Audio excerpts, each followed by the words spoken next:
Est-ce que tu peux me raconter comment ils étaient tes docteurs avant? Ah bah, dans mon temps, j'avais un docteur qui s'appelait le docteur Maboul.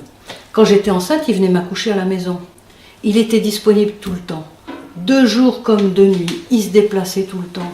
Et puis il était vraiment sympa ce docteur-là. Et puis il faisait pas de chichi, pour prendre la tension, et il prenait sur la chemise. Avec son stéthoscope, il écoutait le cœur sur le tricot de peau. C'était pas compliqué. Et puis ensuite, il prenait un petit café arrosé avec nous. C'était le bon temps, mais il est parti à la retraite. Après, j'ai pris son successeur, le docteur Magloire. Alors lui, il faisait des dossiers. Un dossier où il notait tout. Les médicaments, les opérations, les maladies. Et puis il nous faisait déshabiller pour nous examiner. Tu sais, c'est comme ça qu'il a trouvé le cancer de la peau de ton grand-père. C'était quand même drôlement bien tout ça. Mais le dimanche et le samedi après-midi, il ne travaillait pas. Alors il n'y avait personne.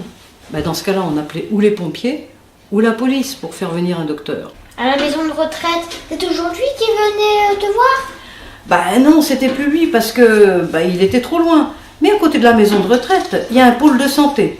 C'est comme à Monoprix. Il y a plein de docteurs, il y a des infirmières, des kinés, il y a un dentiste, il y a une ortho, je sais plus quoi, et il y a aussi un spicologue.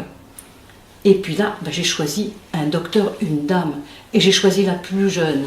Comme ça, elle va pouvoir me suivre jusqu'à la fin. Elle a un grand bureau avec un ordinateur comme ça. Mais elle n'est pas tout le temps cachée derrière. Oh non. Dommage. Elle est gentille, elle m'écoute bien, elle explique, elle peut expliquer 2 fois. Et puis, parce qu'avec mon arthrose, tu sais, moi je prends du temps pour me déshabiller, me rhabiller. Ça fait rien.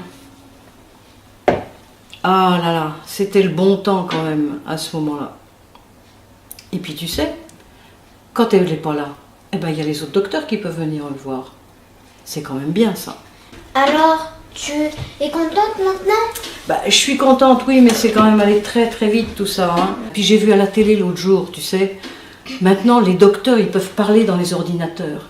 Et puis il y a des robots qui opèrent, alors... Oh la vache!